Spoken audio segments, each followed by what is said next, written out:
Hai teman-teman, selamat datang di materi perkuliahan Prinsip-Prinsip Pemasaran. Pada kesempatan ini saya akan melanjutkan dari chapter 7, yaitu chapter 8 mengenai Product, Services, and Brands. Bagaimana perusahaan membangun customer value.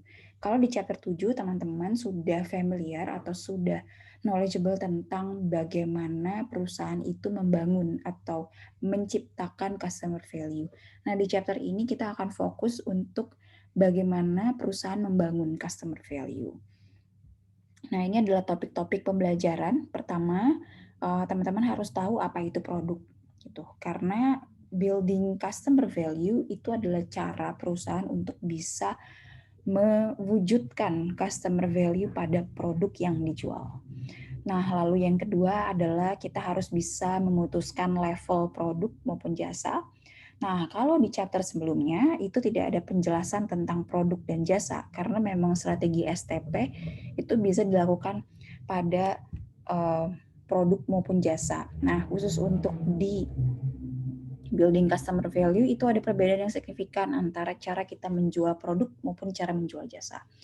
Yang terakhir adalah branding strategi, bahwa bentuk bentuk akhir dari customer value itu adalah untuk si perusahaan itu sendiri. Itu ketika teman-teman menjual produk maupun jasa, itu secara otomatis membangun image.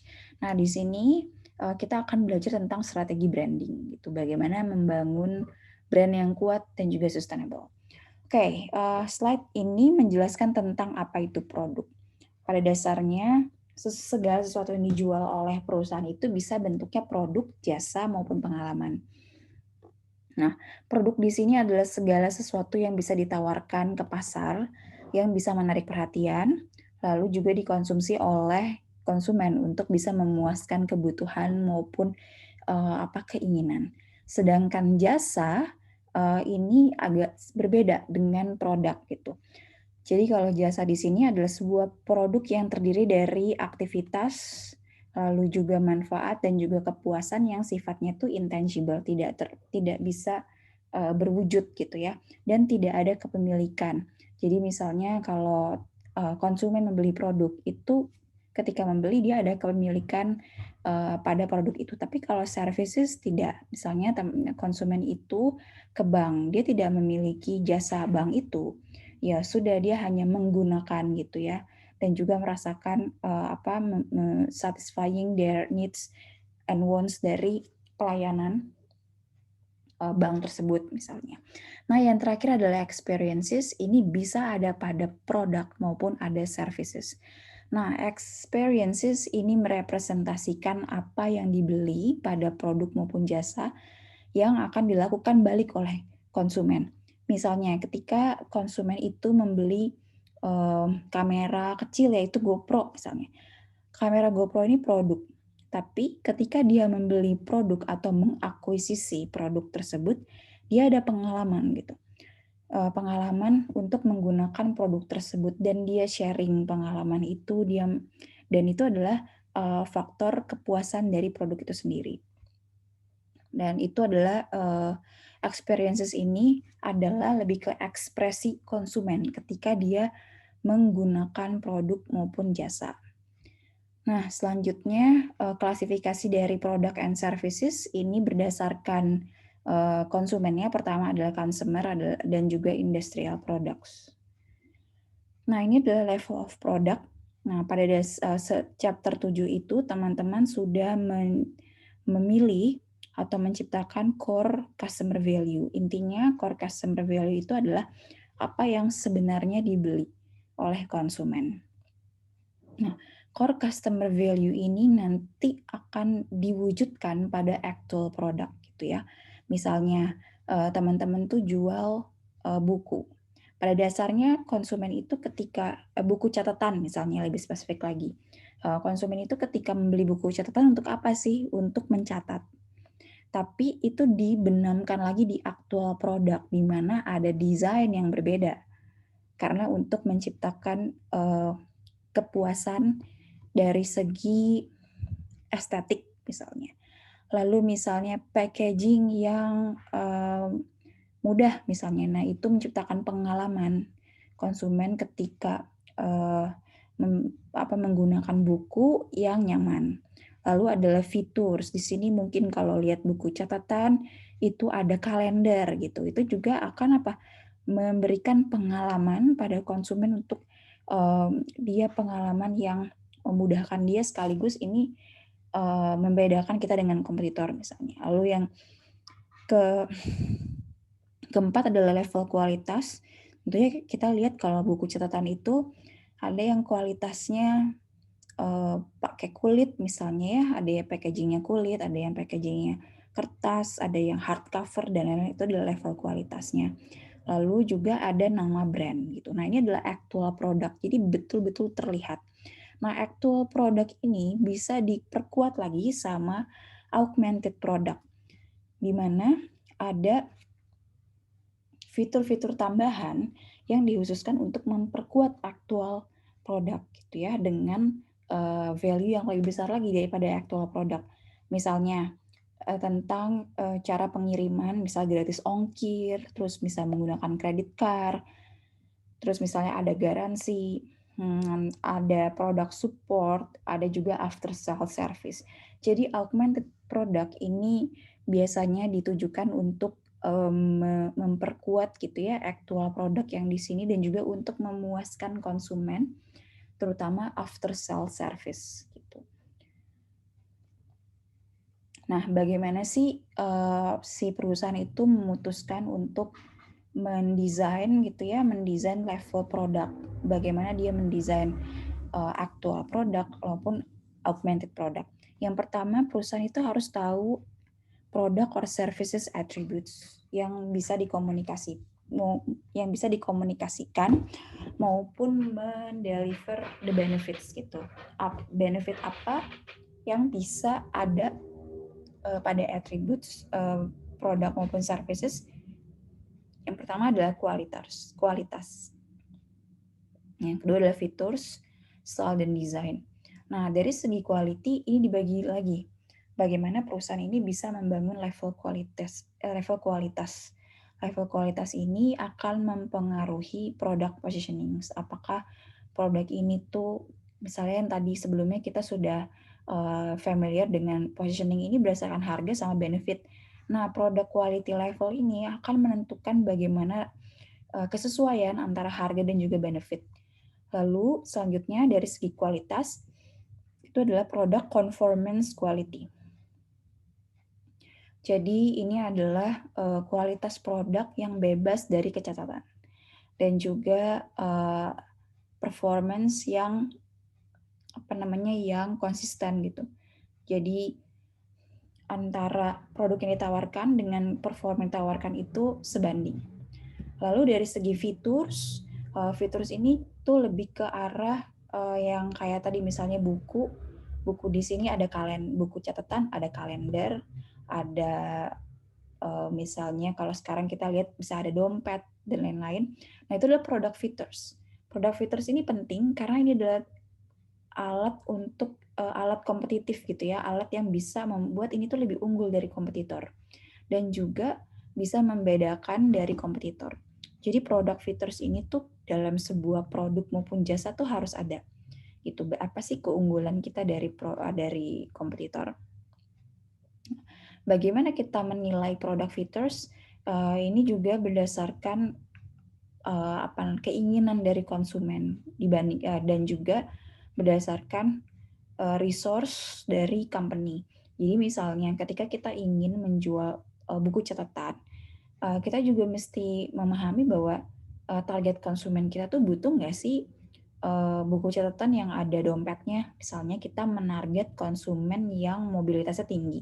Sepertinya butuh catatan yang ada dompetnya itu, karena kan dia harus kemana-mana dan suka ada kertas-kertas berlebih. Daripada masuk dompet, lebih baik masuk ke buku catatan itu, dan itu sekaligus bisa menjadi daya saing gitu dengan kompetitor.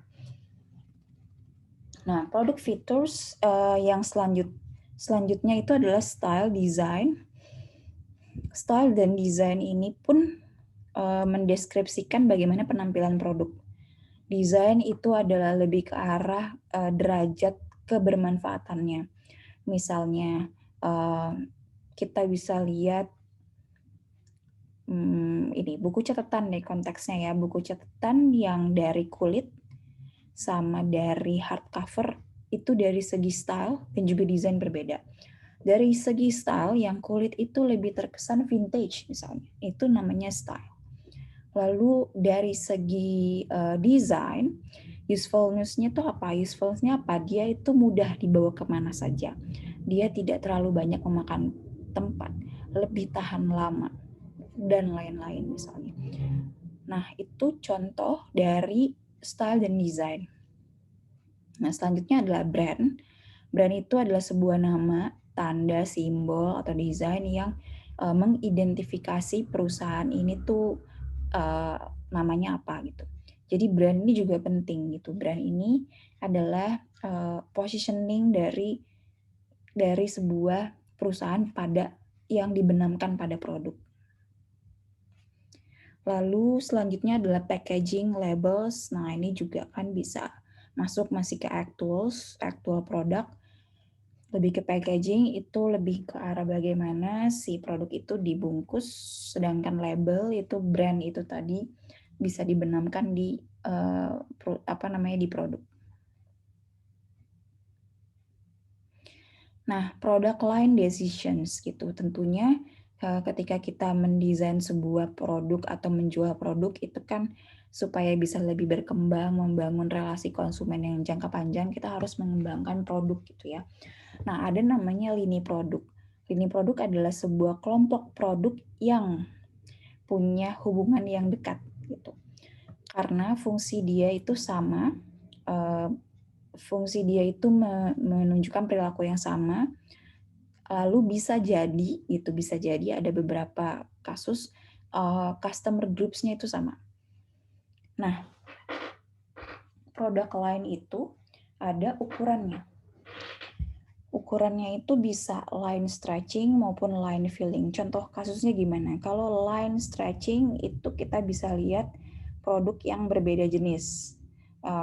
Misalnya buku catatan merek A misalnya. Nah, buku catatan itu ada yang ditawarkan kulit. Nah, kulit itu ada yang warnanya hitam, coklat, terus ada yang warnanya pink, dan lain-lain. Itu namanya line stretching. Tapi kalau line filling itu lebih ke arah banyaknya dan juga harganya dari produk-produk yang yang dijual. Misalnya brand ini tuh cuman ngejual produk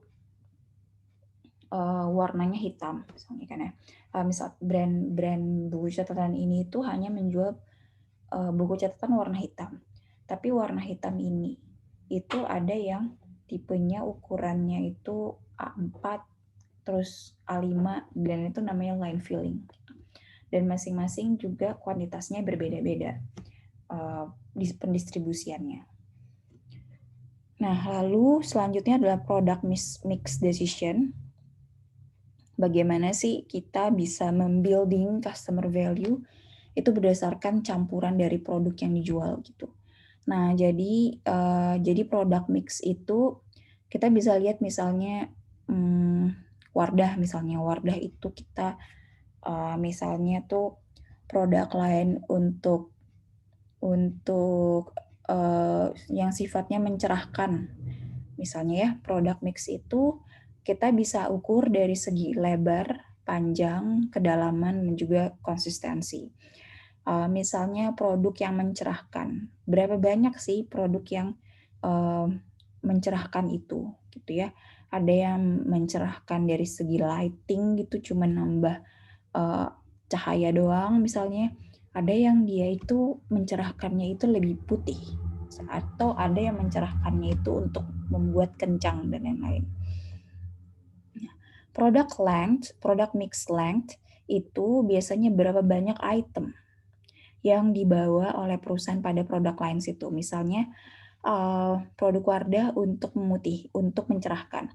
Nah, itu tuh ada berapa jenis gitu ya. Ada kan ini ada facial wash, toner, essence, pelembab, dan itu masuknya produk mix length. Nah, lalu juga Product mix depth, the number of version over of each product in the line. Misalnya, mix depth itu yang moisturizer itu ada yang travel friendly, ada yang ukurannya jar besar. Nah, itu masuknya depth gitu. Nah, udah gitu konsistensi. Seberapa dekat produk lain ini tuh saling berhubungan satu sama lain, dan kira-kira production requirement-nya bagaimana, distribution channels-nya bagaimana.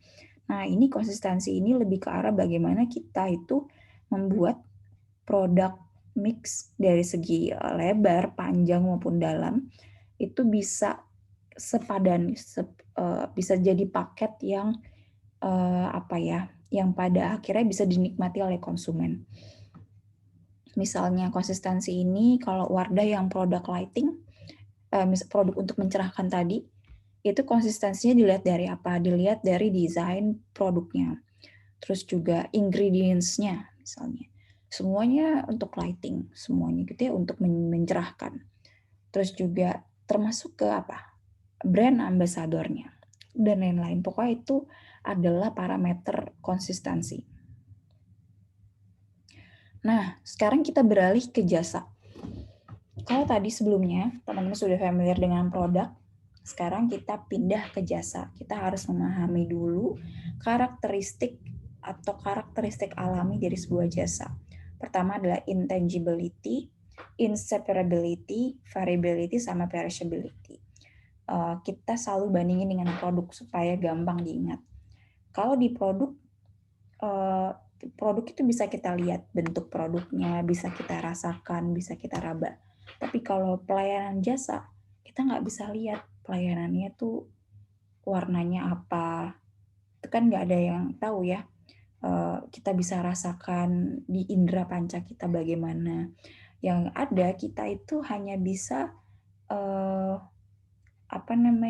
melihat apa sih yang dia tawarkan gitu.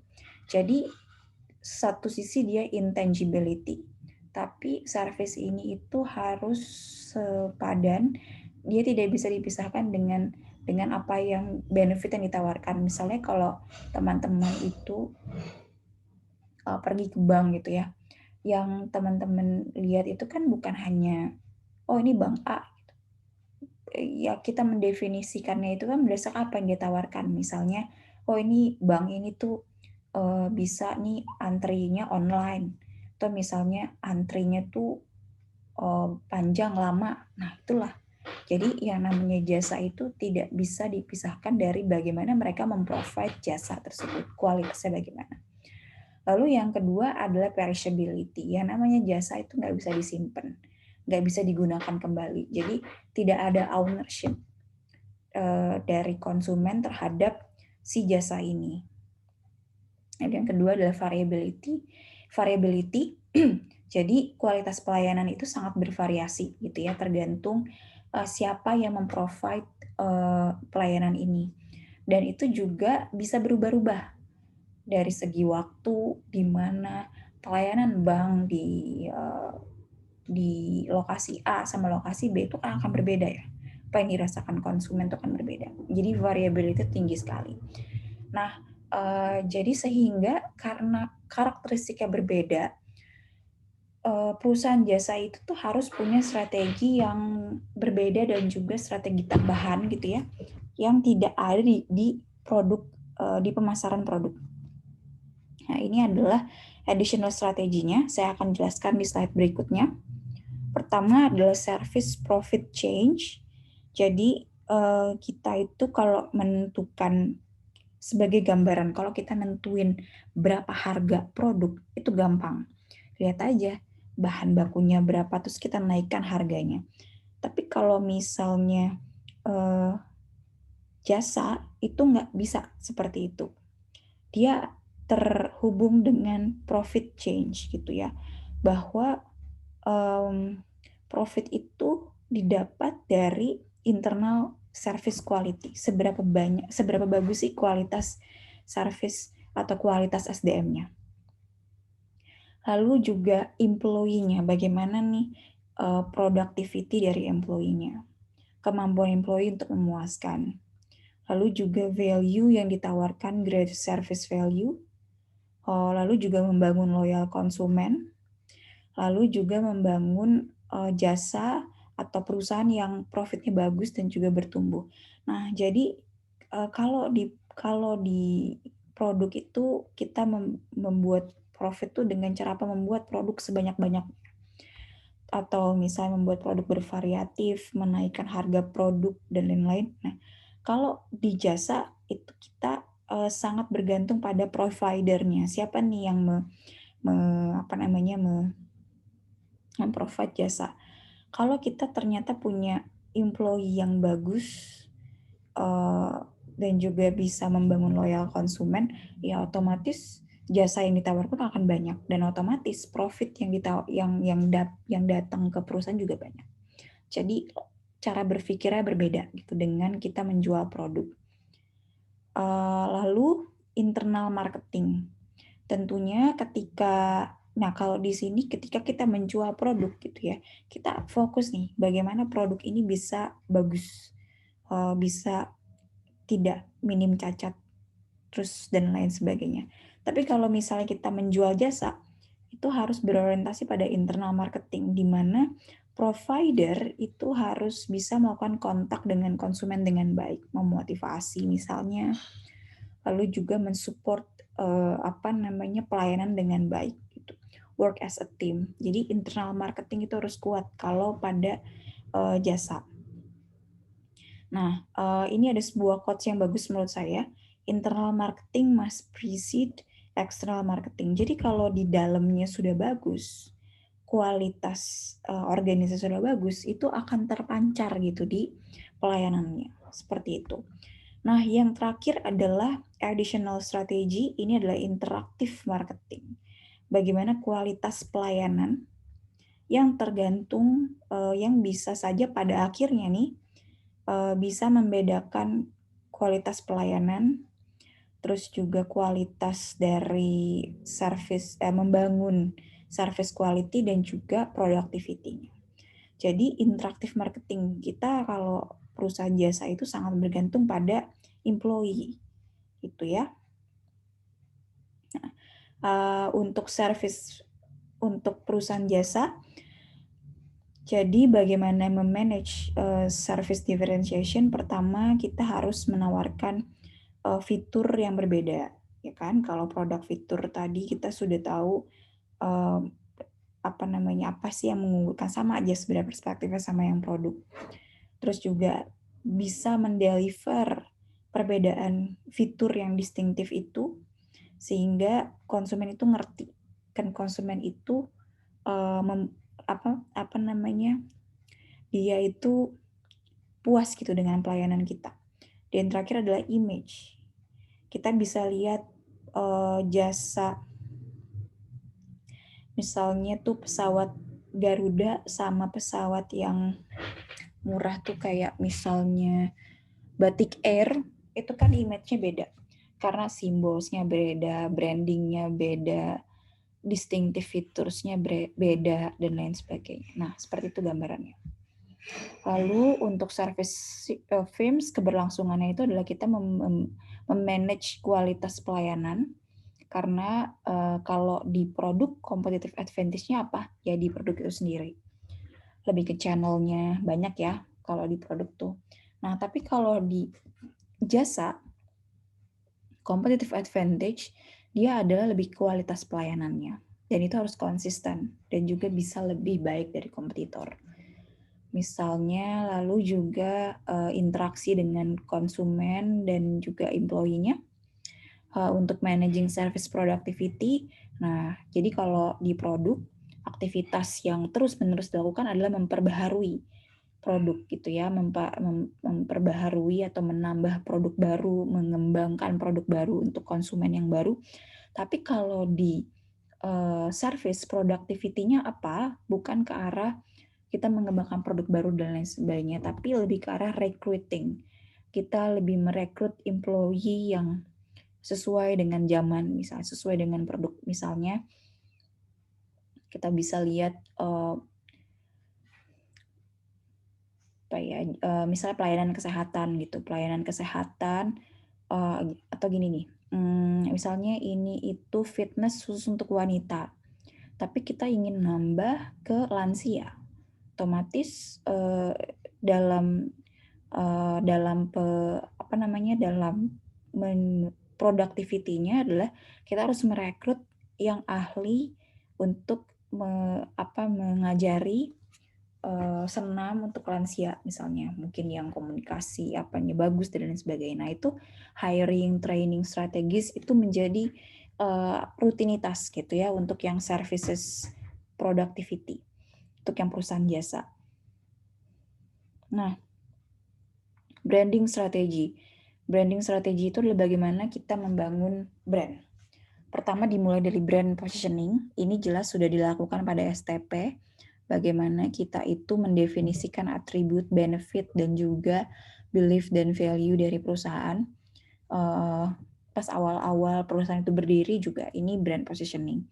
Lalu juga memilih nama, dan juga memprotek melalui legalitas, lalu juga melakukan sponsorship, kerjasama dengan perusahaan lain, bisa bentuknya adalah private brand, licensing, contohnya ini kayak Avanza sama Xenia ya, co-branding ini yang lagi hits banget, misalnya produk kosmetik itu kolaborasi sama produk makanan, itu brand sponsorship maksudnya. Lalu brand development, the line extension, brand extension, multi brands, dan new brands gitu. Nah, hasil dari brand strategi atau efek dari branding adalah brand equity. Brand equity adalah efek dari branding yang bisa membuat perusahaan ini berbeda, gitu ya. Dan juga lebih dikenal, knowing the brand name has on customer respond to the product or its marketing. Jadi berbeda di sini adalah mungkin bisa kita lihat dari customer respond juga. Nah, branding strategi ini tadi sebelumnya brand positioning dulu, brand name selection. Ini adalah strategi yang bisa teman-teman lihat. Mungkin kita bisa perdalam di bagaimana cara menentukan nama. Pertama, nama itu harus mengunggulkan benefit dan kualitas, mudah dikenali, berbeda dari kompetitor. Extendable itu bisa misalnya teman-teman tuh mau extendable itu misalnya mau bikin IG gitu, kalau namanya kepanjangan kan susah juga ya dilihat. Atau misalnya namanya itu kalau mau ke international market itu bisa dikenali, mudah dikenali juga. Terus juga, nah ini transferable for the global economy, lalu juga bisa legal protection yang terakhir. Nah, dua terakhir adalah brand sponsorship gitu. Ini tadi sudah saya jelaskan ya, manufacturers brand. Misalnya ini biasanya itu contohnya produk mobil. Produk mobil yang ada ini onderdilnya, misalnya Astra. Itu kan dijual bebas juga ya, oli Astra. Nah, itu manufacturers brand gitu. Lalu ada private brand, ada license brand, lalu co-brand. Private brand itu contohnya ini brand-brand yang dari desainer, dari artis-artis itu private brand namanya. Lalu bagaimana mengembangkan brand? Itu bisa berdasarkan nama brand maupun produk kategori. Ini khusus untuk yang produk ya. Nah, kita bisa lihat dari produk yang udah ada, namanya sama, ini maksudnya line extension. Kita bisa